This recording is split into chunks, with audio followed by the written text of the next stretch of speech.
Hola, ¿cómo están? Hoy vamos a hablar de la sistemática para armar el rompecabezas final. ¿Cómo vamos a armar las conclusiones con todos los datos obtenidos? Soy el doctor Claudio Moroz, cardiólogo de congénitas del adulto del Hospital Ricardo Gutiérrez, Buenos Aires, Argentina. Vamos a dividir esta charla primero en el repaso de los cortes ecocariográficos y las patologías que desarrollan hipertensión pulmonar que debemos descartar en cada corte. Luego veremos cómo priorizo las distintas lesiones que puede tener un mismo paciente.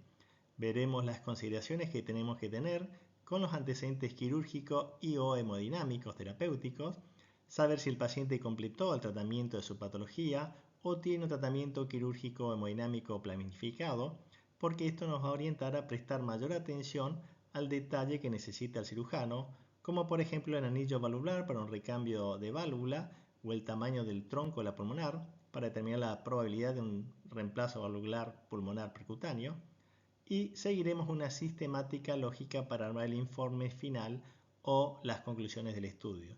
Y finalmente terminaremos con los mensajes para llevar a casa. Comencemos realizando el análisis por cortes ecocardiográficos y viendo qué patología puedo descartar en cada uno de ellos. Generalmente iniciamos el estudio con el paciente en decúbito ventral y con el corte subcostal, donde vamos a realizar el corte coronal, que me permite detectar dextrocardia o levocardia, me permite ver el septum interauricular, qué situs tiene el paciente, y luego en el eje sagital, el de vena cava, puedo valorar también el septum interauricular, la vena cava superior y la vena cava inferior, y si tiene alguna llegada anómala. En el paraesternal corto veremos cómo se disponen los vasos, si están los dos o alguno está atrético, y si veo una CIB perimembranosa, una subpulmonar, etc. En el eje largo puedo ver la CIB subaórtica que cabalga el septum como en el falot, y seguir los vasos para ver si es una aorta o una pulmonar la que está saliendo al ventrículo izquierdo. Si es un corazón univentricular, puedo valorar el foramen vulvoventricular y ver si este es restrictivo o no. En el eje apical, muy conocidos por todos, me sirve para determinar si tengo uno o dos ventrículos, una o dos válvulas AB, como en el canal no operado, y cómo se entrecruzan los vasos, o de qué ventrículos salen los vasos. Puedo ver en las aurículas si hay un corte atriatum, si no tengo una aurícula periférica y una central, como en el CENI, y puedo ver la presencia de un tubo intraauricular en el Fontan con tubo intracardíaco o un tubo por fuera, como en el tubo extracardíaco. También podemos determinar si es un atrio pulmonar, veremos una gran aurícula derecha y generalmente estos pacientes eran con atresia tricuspidia, por lo que el BD va a ser pequeño y la tricuspidia va a estar atresiada. Teniendo en cuenta todo esto, veremos si me sirve la insuficiencia tricuspidia para estimar la presión sistólica de la arteria pulmonar.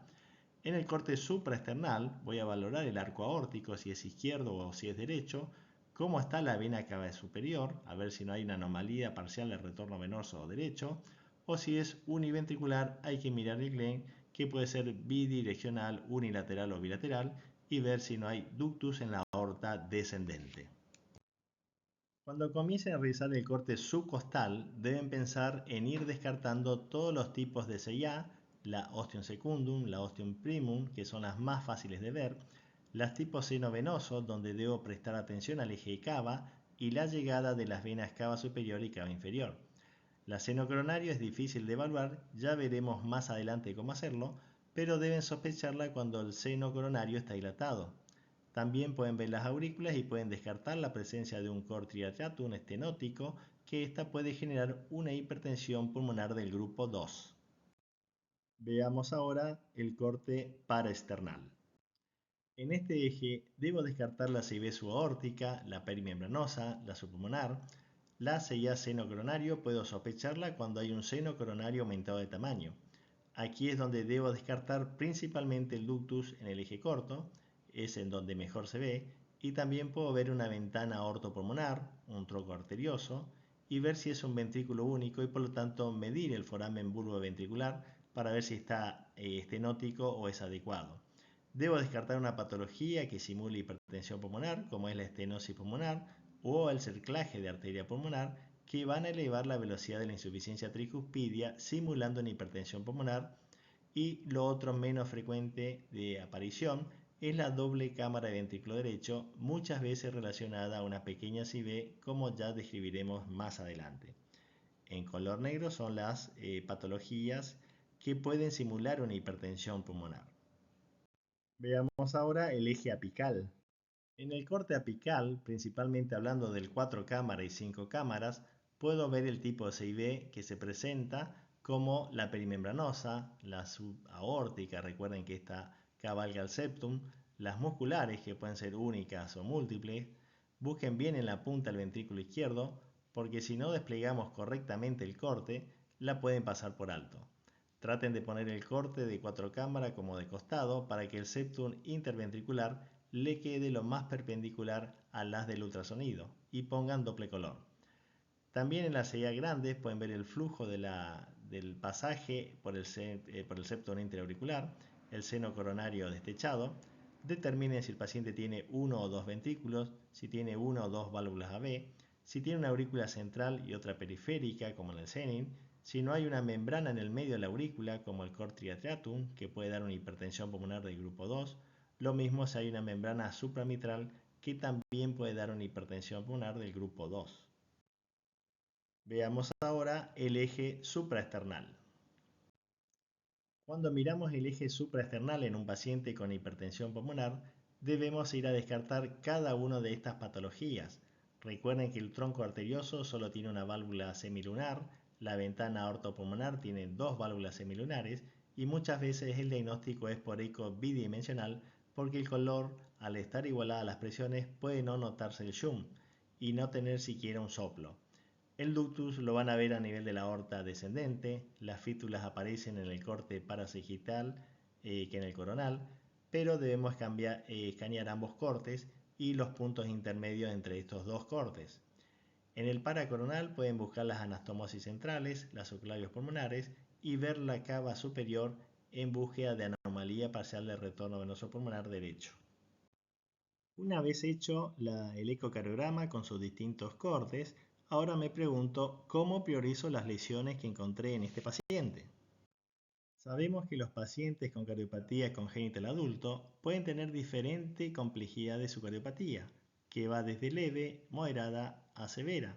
Entonces, ¿cómo hago para priorizar estas lesiones?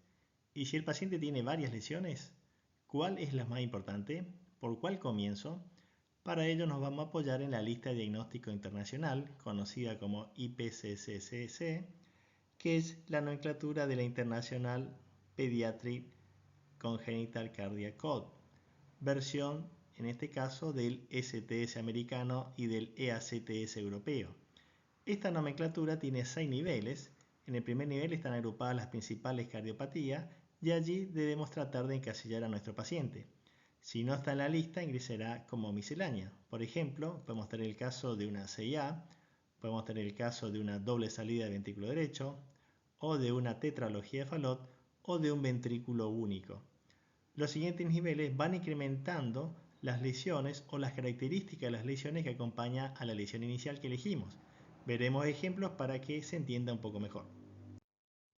Para el caso que elegimos como diagnóstico 1 o CIA, veremos que el nivel 2 vemos que la CIA puede ser ostium secundum, ostium primum, seno coronario, seno venoso, puede ser un foramen oval o puede tener la sigla SOC que significa sin otra característica.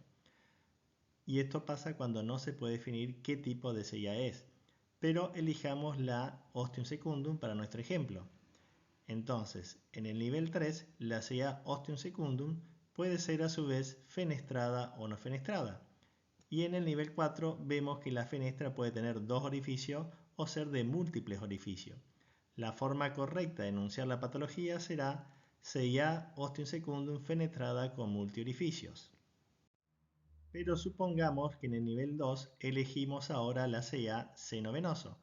Vemos que en el nivel 3 debo preguntarme si la CA es en vena cava superior o en vena cava inferior. Y en el nivel 4, la CA seno venoso en vena cava superior, que vamos a elegir a esta, puede tener o no anomalía parcial del retorno venoso pulmonar o no tenerlo. También puede ser una CA en vena cava superior residual en un paciente que haya sido operado y quedó con un flujo residual. Las mismas categorías también lo tiene la CIA seno venoso en vena cava inferior. La forma correcta de llamar esta patología sería CIA seno venoso en vena cava superior con anomalía parcial del retorno venoso pulmonar. Veamos ahora un ejemplo donde elegimos la doble salida al ventrículo derecho. En el nivel 2 vemos que la doble salida puede ser con septum intacto, tipo 6B, tipo 6B remota, tipo Fallot, donde depende del grado de cabalgamiento de la aorta sobre la 6B y donde se pasa más hacia el ventrículo derecho de tal forma que constituye una doble salida. También está la doble salida tipo transposición de grandes arterias. En este nivel elegiremos la tipo Fallot. Cuando vamos al tipo Fallot, esta puede tener una CIB doblemente comunicada con estenosis pulmonar o ser una CIB subaórtica con estenosis pulmonar. Y en el nivel 4 estas lesiones pueden ser a su vez restrictivas, es decir, que generan alto gradiente, o ser no restrictivas, no generan gradiente por la CIB y estas transmiten rápidamente presión al circuito pulmonar, generando también rápidamente hipertensión pulmonar y deben ser corregidas. Pero si tenemos otro caso de doble salida, y en este caso se trata de una CIB remota, en el nivel 3 esta lesión puede ser con tipo canal AB, con estenosis pulmonar, o canal AB sin estenosis pulmonar. Y en la otra rama, la CIB remota no canal, son con estenosis pulmonar o sin estenosis pulmonar. Finalmente, en nivel 4, todas estas CIBs pueden clasificarse como no restrictivas, donde hay bajo gradiente y mucha transmisión de presión, o pueden ser restrictivas con alto gradiente y flujo pulmonar protegido. La forma correcta de enunciarla sería doble salida tipo CIB remota, canal AB sin EP con una CIB restrictiva. Veamos un ejemplo ahora con una tetralogía de Fallot. En el nivel 2 vemos que esta patología puede tener agenesia de válvula pulmonar, puede tener atresia pulmonar, puede tener canal AB o tener una estenosis pulmonar y elegiremos esta última. En el nivel 3 la estenosis pulmonar puede ser pulmonar, subvalvular, infundibular, valvular o suprapulmonar o combinaciones de varias de ellas.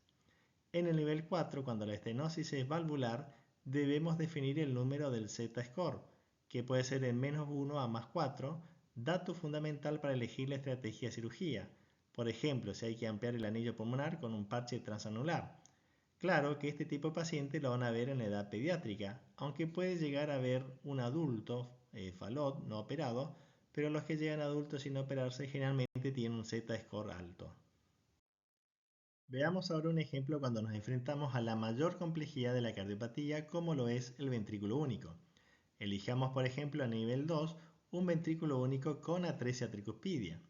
Pero miren la lista de los distintos casos de ventrículos únicos, como ser doble entrada de BD, doble entrada de BI, canal AB desbalanceado, atresia mitral y las heterotaxias. Pero vemos que en el nivel 3 la atresia tricuspidia, que es bastante compleja, se divide en 1 sin transposición, 2 con D transposición y 3 con L transposición.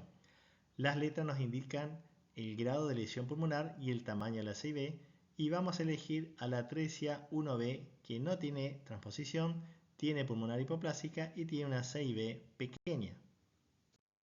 Ahora elegimos otro caso de ventrículo único, en este caso una doble entrada ventricular izquierda, que es una de las lesiones más frecuentes. Generalmente al ser un ventrículo izquierdo tiene mejor sobrevida, pero en el nivel 3 podemos observar que la doble entrada ventricular izquierda puede tener situs solitus, y eso sería la S. La siguiente letra es donde se ubica la cámara rudimentaria, y si es a la izquierda es una L, y si es a la derecha es una D. Y la última letra nos habla de la ubicación de la aorta. Cuando es L significa que está a la izquierda y si es D significa que está a la derecha. Elijamos entonces una ventrículo único, doble entrada de ventrículo izquierdo, SLL, que significa que la doble entrada tiene un situs solitus con una cámara rudimentaria a la izquierda y la aorta saliendo a la izquierda desde la cámara rudimentaria.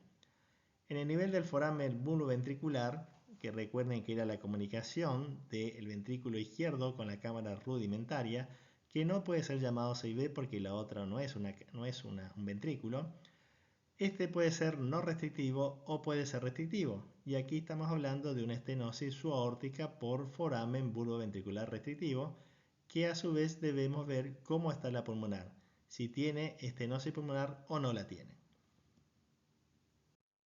Otra de las cosas que debo considerar es cómo incluyo los antecedentes terapéuticos al informe de este estudio. Siempre recuerden preguntar los antecedentes quirúrgicos y los antecedentes hemodinámicos, si el paciente recibió tratamiento completo o solo paliativo, o si tiene un nuevo procedimiento planificado. Entonces es muy importante recabar estos datos, antecedentes quirúrgicos y antecedentes hemodinámicos. Cuando hablamos de antecedentes de cirugía, debemos tener en cuenta que existen cirugías paliativas, cirugías reparadoras fisiológicas y cirugías correctoras anatómicas. Las cirugías paliativas son las que proporcionan un alivio sintomático, pero dejan sin corregir la fisiopatología principal. Una operación reparadora es la que restaura la normalidad lo que una vez fue normal. Por ejemplo, reparamos una aorta rota, una herida por arma blanca en el ventrículo derecho, y la operación correctora es la que intenta hacer normal lo que nunca fue normal, por ejemplo un tronco arterioso. Este es un listado de las cirugías paliativas enumeradas que pueden servir para distintas cardiopatías, las anastomosis sistémicos pulmonares o las subclavios pulmonares, para los pacientes que sufren de hipoflujo pulmonar como el FALOP, el ventrículo único con estenosis pulmonar, por ejemplo, también. También están los cerclajes de la arteria pulmonar que se utilizan cuando hay hiperflujo pulmonar en un paciente con una ACV grande que no puede ser operado por el peso o en un ventrículo único con hiperflujo pulmonar. Vemos también en la lista el segundo estadio del tratamiento del paciente univentricular, que es el Glenn bidireccional, y se llama así porque se comunica con ambas ramas pulmonares. La primera cirugía de Glenn clásico era la anastomosis cavo-pulmonar unidireccional porque se la anastomosaba solamente a una rama. También está el Glenn bilateral bidireccional, que es cuando tengo un Glenn derecho en vena cava superior y un Glenn izquierdo por vena cava superior izquierda persistente, y ambas se anastomosan a la arteria pulmonar. Abajo les dejo la cita donde pueden leer las definiciones de los distintos tipos de cirugía. Aquí tenemos otros ejemplos de las distintas cirugías de acuerdo a la patología del paciente, y veamos que la CIA puede ser cerrada en forma quirúrgica con parche o con un cierre primario o con un dispositivo endovascular. En este caso el paciente tenía un cierre con parche. En el caso de la doble salida vemos que tiene un paciente que tiene un cierre SIB con un túnel intraventricular. En el caso del FALOT hay una reparación con ventriculotomía, con parche transanular pulmonar, y esto se hace cuando el tamaño de la pulmonar es muy pequeño, es hipoplásico y necesitamos ampliarlo con un parche. Si hay parche, va a evolucionar sí o sí a la insuficiencia pulmonar severa con el tiempo. En el último caso es un ventrículo único, atresia tricuspidia 1B, es decir, no tiene transposición, tiene hipoplasia de la pulmonar con una CIB pequeña, y acá podemos hacer un bypass total del ventrículo derecho con tubo externo que puede ser fenestrado o no fenestrado. Pero también tenemos pacientes que tienen solamente antecedentes hemodinámicos o pueden tener antecedentes de tratamiento quirúrgico y tratamiento hemodinámico. Aquí les traigo unos ejemplos para que entiendan lo complicado que se puede poner hacer o armar el informe en un cardiópata congénito. Arriba es una CIA ostium secundum multifenestrada que ha tenido cierre de CIA con dispositivo Amplacer, pero luego también se realizó una embolización de un aneurisma cerebral, angioplastía con estena a la rama derecha de la pulmonar y una nueva embolización del aneurisma cerebral. Para el paciente de abajo, un paciente doble salida tipo FALOT, donde se hace un cierre de CIB y colocación de tubo de VDA a la arteria pulmonar.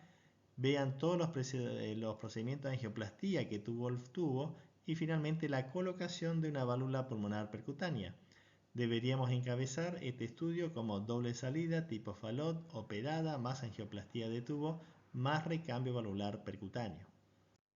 Vemos ahora el ejemplo de un paciente con FALOT con un Z-score pulmonar de -2 operado con un homoinjerto, donde podemos observar que también tiene valvuloplastia pulmonar, angioplastía del homoinjerto, luego una colocación frustra de una válvula pulmonar percutánea y 5 años después se logra poner una válvula percutánea pulmonar Venus en un procedimiento híbrido por abordaje perventricular. Deberíamos encabezar este estudio diciendo que es un falot operado con homoinjerto pulmonar más angioplastía del homoinjerto más un recambio valvular pulmonar percutáneo. El otro ejemplo es un ventrículo único atresia tricuspidia 1B que tiene como antecedente el uso de un balón de Raskin que es para ampliar el foramen oval y transformarlo en una CIA para mejorar la cámara de mezcla cuando el paciente recién nace. En la evolución también tuvo embolización de colaterales pulmonares.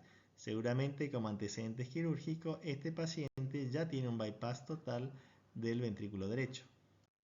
Pero veamos ahora cómo sistematizo este informe. La sistemática a seguir para elaborar el informe consta inicialmente por encasillar a nuestro paciente en el nivel 1 del Código Internacional IPCCC. Luego, agregar los antecedentes quirúrgicos y o hemodinámicos terapéuticos que tenga, por ejemplo, un falot que ha sido operado y tiene angioplastía de la rama derecha pulmonar. Seguimos por la descripción de los resultados del tratamiento interagudo, si fue un recambio valvular pulmonar, mencionar si este está normoposicionado y normofuncionante o si tiene disfunción protésica. Si operaron una CIA o una CIB, por ejemplo, hay que mencionar si está cerrada o tiene lesión residual. Continuamos con los detalles propios de cada patología. Por ejemplo, un falot debo ver cómo están las cavidades derechas, si hay hipertensión pulmonar, si hay insuficiencia tricuspidia, cómo están las ramas pulmonares, por ejemplo. En el punto 5 es muy importante determinar la presencia de hipertensión pulmonar o descartarla, más aún cuando son patologías con alta probabilidad de desarrollar hipertensión pulmonar, como el canal aveno operado, la CIB grande y la ventana ortopulmonar, por ejemplo. Seguimos luego por determinar la función del ventrículo izquierdo, del ventrículo derecho o del ventrículo único. Recuerden que la insuficiencia cardíaca es una de las complicaciones más frecuentes en este grupo de pacientes. Y finalmente, utilizando esta sistemática, escribiremos las conclusiones del estudio. Veamos ejemplos de conclusiones de diferentes pacientes con ventrículo único atresia tricuspidia 1B y lo primero que hay que anunciar es la patología de base y sus características. Vemos como los tres informes comienzan con una lesión atresia tricuspidia 1B, luego le sigue la presencia de un bypass total de ventrículo derecho y es de buena práctica mencionar si el tubo es extracardíaco o intracardíaco, si tiene fenestra o no tiene fenestra permeable y si la tiene permeable, hacia dónde se dirige el shunt, si es de izquierda a derecha o derecha a izquierda. Debemos valorar también el Glenn e informarlo si hay pérdida de la válvula B y fundamentalmente valorar la función del ventrículo único de tipo izquierdo, que generalmente evoluciona muy bien en el tiempo por ser un ventrículo izquierdo. Este es un paciente donde es casi imposible determinar si tiene hipertensión pulmonar. En esta patología, que ya no se clasifica como hipertensión pulmonar en las nuevas guías de hipertensión pulmonar, lo han sacado del grupo 5 donde estaba, pero si hay aumento de la resistencia vascular pulmonar, se habla de una enfermedad vascular pulmonar hipertensiva y no de hipertensión pulmonar. Veamos ahora distintos tipos de estudios CIA y en el primero vemos una CIA ostium secundum fenestrada amplia que tiene además una CIB perimembranosa con mecanismo de cierre, con ligera dilatación de las cavidades derechas, que da hiperflujo en las venas pulmonares pero con un VI que no está dilatado y sin hipertensión pulmonar y tiene buena función. En el siguiente vemos una CIA ostium secundum con dilatación de cavidades derechas, hay sobrecarga y septum diginético, hay hiperflujo en las venas pulmonares, la función del ventrículo derecho está normal, la resistencia vascular pulmonar normal y tiene una expresión estimada del VD de 23 milímetros de mercurio. El otro caso también diagnóstico, una CIA ostium secundum pequeña con ligero gradiente a nivel de la pulmonar, una IT leve a moderada, sin dilatación de cavidades y función sistólica de VI conservada. Entonces veamos cómo se va respetando la sistemática del diagnóstico, cómo están las lesiones y ver la función. Otro ejemplo de tratamiento, entonces esta es una CIA con ostium secundum cerrada con un dispositivo hemodinámico. El dispositivo está normo implantado, la CIA está cerrada, tiene una IT leve y la función del ventrículo izquierdo está conservada. Otro caso de tratamiento, una CIA ostium secundum operada más una valvuloplastía pulmonar por estenosis pulmonar y vemos que la CIA está cerrada, que tiene una EP leve, que tiene una IP leve, que la aorta es biscúpide con una ligera disfunción, que tiene una IM leve y una función sistólica del VI conservada. En el caso del paciente con Fallot, en el primer estudio, iniciamos mencionando al Fallot, que tiene una CIB subaórtica con cabalgamiento, que luego tiene una estenosis infundíbulo-valvular pulmonar severa. Debemos mencionar el Z-score del anillo para el que el cirujano decida si hacer o no parche transanular. Ver si las ramas pulmonares son confluentes, mencionar otras lesiones como ductus CIA que se mencionan y la función ventricular. Yo le agregaría que falta informar si las coronarias son normales, porque muchas veces corren por el tracto de salida del BD y esto impide ampliar la pulmonar y debo poner un homo injerto o un tubo de BDAP. En el caso 2 vemos un Fallot operado donde la CIB está cerrada, donde evoluciona una insuficiencia pulmonar severa, el septum está disquinético y dilatación de las cavidades derecha con función de ventrículo izquierdo y ventrículo derecho conservada, y esta es la evolución de la mayoría de los pacientes adultos con Fallot y parche transanular. En el cuarto caso vemos un Fallot operado que tiene ya un reemplazo de la válvula pulmonar, entonces informamos si la CIB está cerrada, cómo está funcionando la válvula pulmonar y qué lesiones tiene el resto de las válvulas, EP leve, IP leve y M leve, y cómo está la función izquierda y derecha. Otro caso de Fallot operado, más una colocación de un marcapaso, vemos que la CIB está cerrada, nuevamente una insuficiencia pulmonar severa, donde están los cables de marcapaso en las cavidades derechas, y hay una insuficiencia tricuspidia leve a moderada con dilatación de las cavidades derechas, dilatación del tracto de salida al BD y la función del VI tiene un deterioro leve. Estos son casos de doble salida de ventrículo derecho y en el primero es una doble salida con CIB subpulmonar más coartación de aorta más cerclaje de la arteria pulmonar y debo informar si tiene un gradiente adecuado que proteja el pulmón del hiperflujo pulmonar y así de la hipertensión pulmonar. De esta manera, si hay un gradiente adecuado, hablo de un cerclaje efectivo y si no lo tiene es un cerclaje no efectivo. Observen también que vieron una anomalía coronaria con un ostión único que cruza el tracto de salida pulmonar y por lo tanto este paciente no se puede tocar el tracto de salida y generalmente hay que ponerle un tubo de BDAP.